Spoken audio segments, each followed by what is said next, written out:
Next speaker is someone that we have been trying for 3 years to make our diaries work. We've moved the festival around a few weeks, trying to make this work, and this year we finally made it work. So I'm really excited about our next speaker. We're going to look at, we've talked about the evolving world of media quite a lot this morning. We're going to look about how we make sense of it all. How do media owners in particular make sense of this new evolution, and how do they remain engaged and resonate with their consumers? So it gives me great pleasure to welcome to the stage who I would arguably call the most powerful woman in television in the world. It is Linda Yaccarino, the chairman of ad sales and client partnerships for NBCUniversal. Yes, come on. Welcome, Linda. Thank you. Take a seat. I fear I will now absolutely under-deliver with that introduction. So let's just get it over We'll be with. okay. We'll be okay. It's been 3 years in the making. Yes. So I literally had about 20 pages of questions, but I've narrowed it down to one, I think. So we're in a good place. Okay, great. So I suppose one of the key places, we've heard a lot this morning around disruption, around new technologies, how we're working. And obviously with all of that, it's a kind of answer to ever-evolving consumer habits. Right.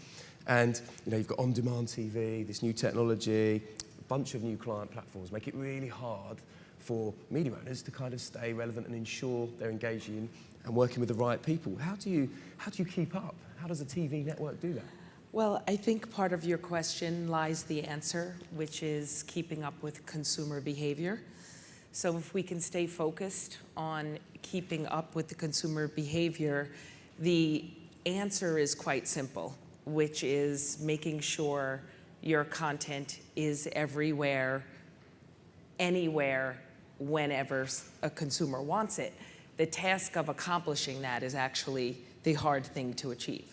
So I think really when we are able to stay focused and put the consumer first, then as you could see as an example, or some of you may not know in this room, NBCUniversal has been leaning in very aggressively on distributing our content everywhere. So if you take just, if we use our broadcast network with one of our breakout hits this year called This Is Us, if you added up all the viewing that is consumed by the average viewer in whether you mentioned, it could be in an OTT product, it could be on video on demand, it could be a DVR, it could be in our live linear telecast, it would do almost a 13 rating in adults 18 to 49, which in today's marketplace we know is almost unheard of. And that's on a weekly basis.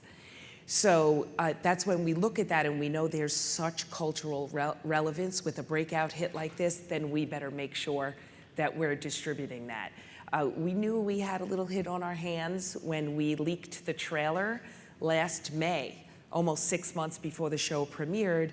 And I would say it was about a month's time that we had over 100 million views. So that's really by industry standard at theatrical levels. So it got our attention, we marketed it a different way. So whether it was from YouTube, distribution on Facebook, to make sure that we got the message out so consumers everywhere knew to tune in and know every week. And I suppose coming with that is a whole kind of set of new skills, a whole bunch Yes. of new talent. So how do you internally kind of restructure and work and do it in a smooth way that you still remain relevant to everyone? How do you do that? It must be tough. In terms of our teams? Yeah. It's really, really interesting. I should give you a little background that, the biggest cable company in the US about 5 years ago bought NBCUniversal. So NBCUniversal back then, just what you think a short 5 years ago, if 5 years in our business today can be considered short, it was really a product. The company itself was a byproduct of a bunch of mergers and acquisitions. So actually the company culture, if we even had one back then, really reflected a bunch of mergers and acquisitions, and there really wasn't one unifying or portfolio effort or focus, whether it was to our product development and distribution, to our talent. So I joined the company shortly after Comcast bought NBCUniversal, and it was an immediate focus and strategy of mine and my boss, Steve Burke, who's the CEO of the company, to bring the company together in a one portfolio fashion. And that had it gave us an internal job to do and an external job to do. The external job was to reach customers everywhere, anywhere, but also to talk to our clients as one voice. We weren't even talking to each other in our company. So how could it be easy for our clients to do business with us if we didn't even communicate with each other? So the impact on the culture of the staff, it immediately became apparent. And I heard, Kim talk about it and Shelley talk about it. So it's hitting all of our businesses different, but we work in a much more highly matrixed organization and ecosystem today, so your staff has to reflect that. You have to be able to influence businesses, so your skill set needs to be much more diverse. So it really became a focus on bringing in talent as we were starting to tear down siloed walls at our company and then build back up as what we would call a company of the future. And we say a lot, if you were going to design a media company of the future, it would look a lot like NBCUniversal. And luckily in that process over this 5-year journey, in addition to our business that has happened, whether it's our strategic investment in Snapchat or in BuzzFeed, our employees have started to look like and reflect, so they're much younger, much more diverse. We're not perfect at it yet, but we have a very big focus on that. So I think the business demands created a company, what people would call an old legacy media company, into, I think, a better than average, more nimble and aware company of what we need to look like and act like today. And I suppose one of the keys to that is then how do you retain that talent when you've got the likes of your Googles, your Facebooks, Snapchats, that everyone wants to kind of go and work for. The companies that the millennials think are much younger and sexier these days. And how do you retain that? How do you retain, how do you attract that talent? How do you compete, It's interesting. I'd like to say that over the last couple of years, we've become a company that's on a high interest level of people to come to our company. But a lot of what I say when we bring into our company, so me including when I interview people who are considering coming on board, and even my whole leadership team, we say, the job that you're accepting now is probably not going to look anything the same 18 months from now. Because when I look like just in the last 18 months, whether we've had, I mentioned we now own 30% of BuzzFeed, a distribution relationship with AOL, strategic partnership with Snapchat, a very strong and growing relationship with YouTube, and people who think of NBCUniversal that owns so many broadcast networks and so many cable channels, we're really now crossing all the time, whether it's, if you want to bucket us as linear or digital, broadcast, cable, we kind of span the gamut of who we do business with, how we distribute our content, mostly in, obviously, like I said a few minutes ago, in service to the customer, but consumer, how can I go to my national or global marketers if we're not everywhere? So we know if we just stayed within our linear universe, we offer our advertising clients about 24% of available viewers at any given time, but we can't give them everything they need. So that's why we're leaning very into these distribution relationships to get our content out there. And does that mean that when you're getting into these partnerships, is that you guys working properly in partnership, or is that you taking some of the elements of their skills and some of your skills, or is it mainly kind of to help you distribute the content into the different platforms that are relevant in today's Well, I think the answer to each of those, 4 or 5 questions you just asked me, it's all yes. Okay. So every partnership is completely different. I think a good example to use that can touch on most of those questions is our relationship with Snapchat. Our relationship with Snapchat happened way before their most recent IPO and our investment in the company. So about 1.5 years ago, before we were approaching the Sochi and Rio Olympics, we went into a partnership that we were going to distribute Olympic content on Snapchat, because it was our belief, NBCUniversal has an agreement and partnership with the International Olympic Committee to distribute the Olympics exclusively in the US until 2032. So the joke around our company is that most of the participants in the 2032 Olympics have not been born yet. So we have to make sure that we have a ongoing commitment to the health, well-being, stability, and ongoing popularity of the Olympics. So we have to nurture the younger generations to have this love and emotional commitment of the success of the Olympics. So we went into this relationship with Snapchat, but we knew that we were not experienced to develop content for Snapchat that resonated with younger viewers on something like the Olympics. So we reached out to our strategic partner in BuzzFeed. So BuzzFeed produced the content for NBC about the Olympics and distributed it on Snapchat exclusively. So I think it's a good example of, first of all, be aware of what you're not good at. We know we're really great at developing premium content and distributing it on a linear and digital basis, but we're new at developing content for these newer platforms. So we like to say that we're screen agnostic, but platform specific. So we went to some subject matter experts in BuzzFeed to be very specific for the Snapchat platform to tell younger viewers of how to enjoy the Olympics, and it worked spectacularly well.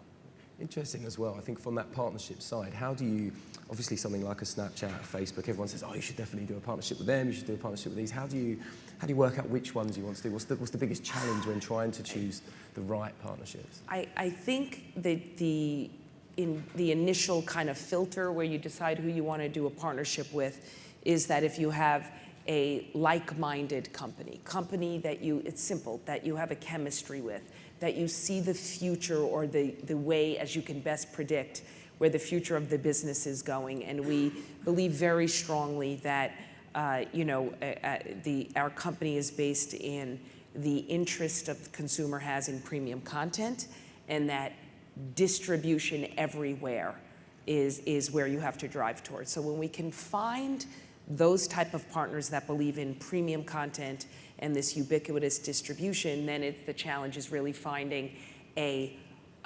financial or monetary partnership that works. So historically, a company like NBCUniversal, particularly linear or broadcasters, as you say, have been very precious about their brand, and this is ours, you can't have it.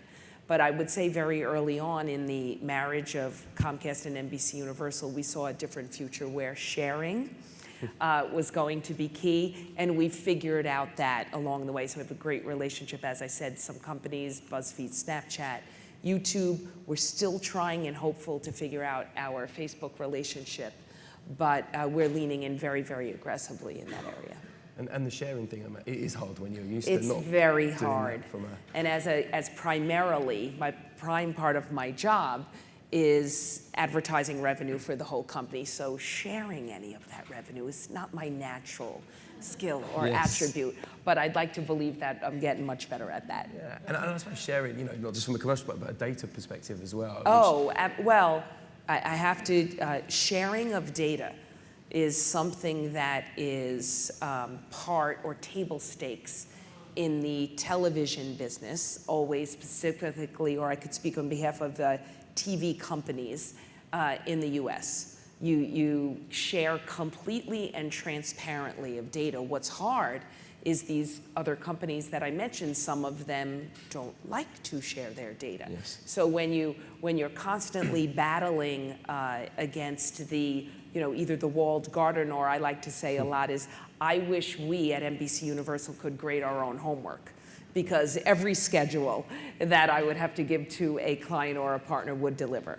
But hopefully, and I think this morning, my friend from Procter & Gamble was talking about growing pains from these companies and having to deliver to a lot of global marketers that the transparency and the sharing of data has got to become table stakes. In an effort to get to a single standard, that's a must-have. And you have to have that kind of continuity across data and ultimately metrics that would lead to a currency. That really what we're all in this about, it's not about, like I talked about, that 13 rating for the hit show on NBC, This Is Us. What does that really mean to the national marketers in the audience. What does that mean to Visa? If I can't prove how many new accounts Kim can open or how many new products she can predict to sell, then it doesn't mean anything. That number has got to be a currency that can prove that I can help people sell stuff. That's what I tell people I do for a living. I help people sell stuff. So I think the onus is on all of us in the industry to push. And you know I've been very vocal in the US about being paralyzed by legacy measurement. And the fact that we're talking about doing partnerships with these big companies that we can't, in a uniform fashion, measure success as we come together. It's not acceptable, and it's shocking that there is not any type of unified cross-platform measurement.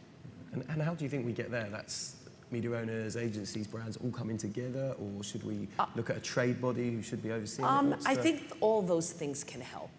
I think that we have to absolutely become more brave. I think Kim used that word earlier today, or courageous about what we're doing. I know at NBCUniversal, we decided to make a very big, aggressive, bold step and to break out beyond the single provider legacy measurement that exists largely for television in the US and say, we're going to put our own skin in the game, make available $1 billion worth of inventory to guarantee on business outcomes. How many people NBCUniversal could specifically drive, no pun intended, into a showroom and purchase a car. How many people we could guarantee that we're going to help open a movie in a particular weekend. So we availed of the about $10 billion of inventory that we have on an annual basis, $1 billion of that guaranteed to parse out to our national advertisers to drive business outcomes.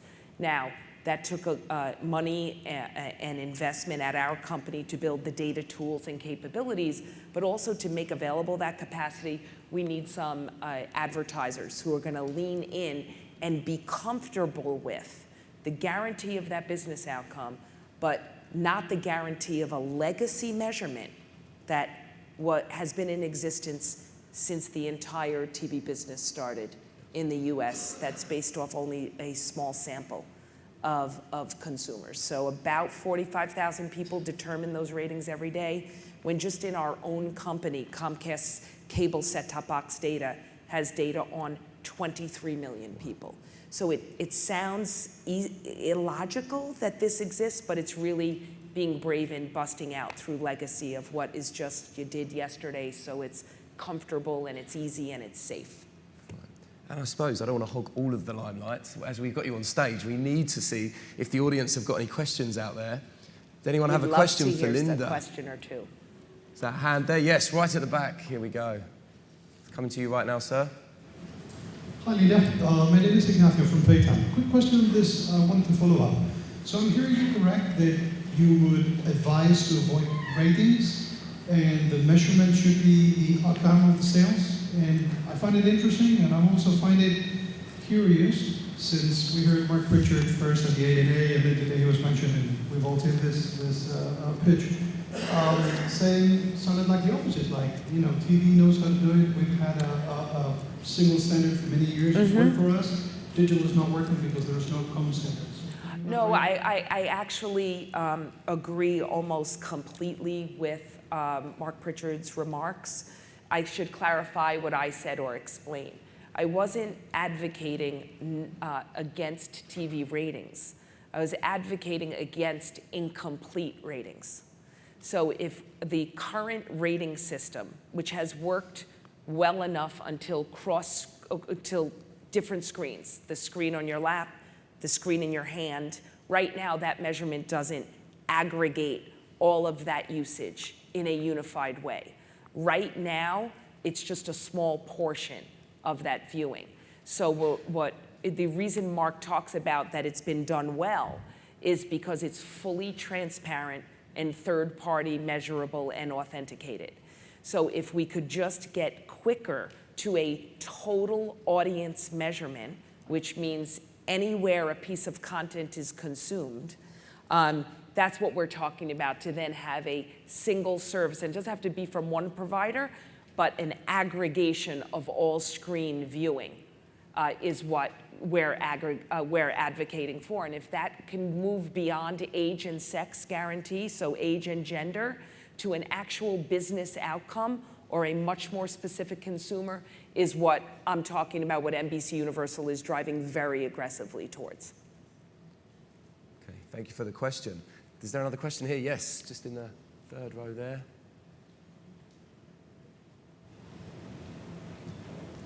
Hi, Linda. Hello. I guess an extension on that theme of data. In the business, not just advertising, are you, as a whole group of companies, as you spoke about it, are you looking at the data as well?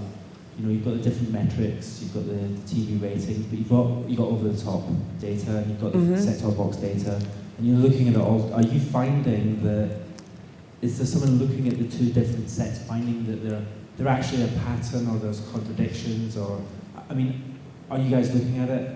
Yes, you mean comparing what we have in the US right now in Nielsen versus the set-top box data or the other data sources that we... Yeah, the big picture and yeah. the differences.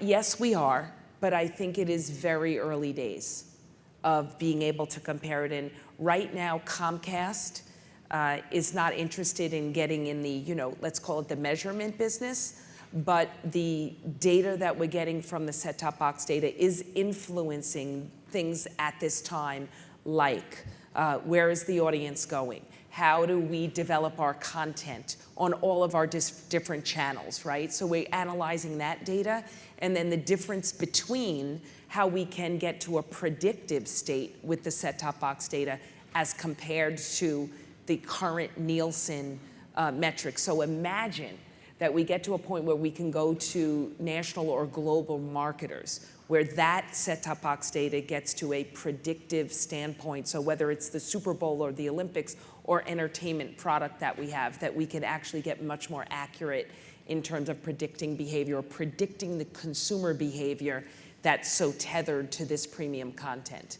And that's what I think that is really the next phase, because over the last couple of years, the shiny new toys have gotten a lot of attention, whether it has been the promises of digital that they could deliver.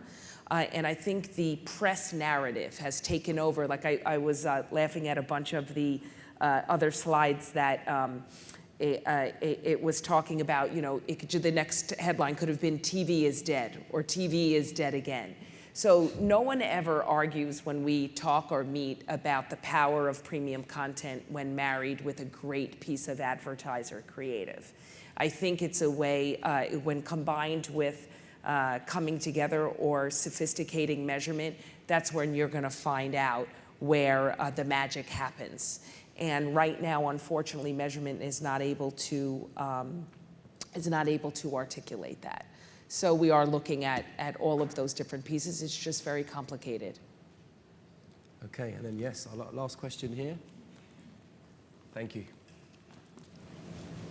Hi, I'm Claudia Ion from Antenna Group Romania, and I want to ask you if the partnership with YouTube in the future cannot harm the linear viewing like Netflix did recently.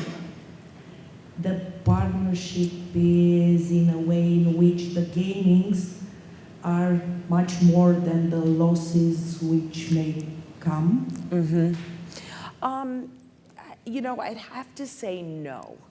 I don't, and I think if I understand your question correctly, is if you think the partnership with YouTube is going to impact negatively the linear viewing. Again, I have to go back to the consumer. So at some point we had to say, if you can't fight them, join them, and say, you can't stop that. So I'll give you some good, really successful examples. We have a late night show in the US called The Tonight Show with Jimmy Fallon. Hopefully you are aware. It's incredibly popular and has been #1 since Jimmy took over the show a couple of years ago.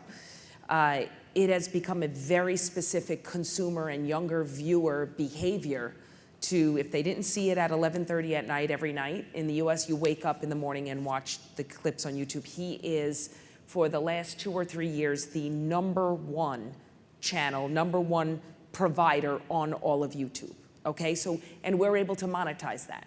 I'll give you another example. Saturday Night Live has having a revitalization or resurgence. Obviously, you know, its dedication to the election in the US that apparently isn't over yet because it's still going, that we're covering the political ecosystem in such a big way every week on Saturday Night Live. It's doing its highest ratings in 24 years on the live linear. Now, this season, it's in its 42nd season. So if there's ever what's old is new again example, who would have ever thought a show that's 42 years old would be now doing its highest ratings in 24 years? But a lot of it is due to its popularity that it's experiencing on YouTube. So, and in terms just specifically, I'd like to speak about the partnership. You have to purchase inventory or advertiser opportunities for both The Tonight Show and Saturday Night Live through NBCUniversal. So that's also a key element of the partnership, that we have a broad-reaching relationship with YouTube with all of our content, but there are certain things that we were able to carve out to make sure we could maintain, mostly, not just because I don't like to share, like I mentioned a few minutes ago, but it's basically so we could go to our national advertisers and say, you could get it all in one place. Because if you want to get that consumer who loves and can't live without such topical zeitgeist type of things like YouTube and The Tonight Show, we're able to capture that on every screen through NBCUniversal. So Hulu wasn't enough. It's Hulu wasn't enough. Hulu wasn't enough. it's not that it's not that Hulu is not enough. It's that we have this very firm belief. We know we can give the advertiser a lot for their communication plan, but we can't give them everything. And we'd like to give them everything. So Hulu is a piece, the live linear is a piece, VOD, DVR is a piece, but YouTube is also a piece. Snapchat is also a piece. So if you can come to us and gather as much audience or GRPs, however you want to look at it, that's what we're trying to accomplish. Thank you. Thank you. Thank you very much. We are out of time. Our time up has been flashing and I'm going to get destroyed by my team, but that is okay because it was worth it. I will buy them a drink later. Thank you very much, Linda. It's been a pleasure. Let's give her a round of applause. I really appreciate it. Thank you. Thank you very much. Oh, you're a sweetheart.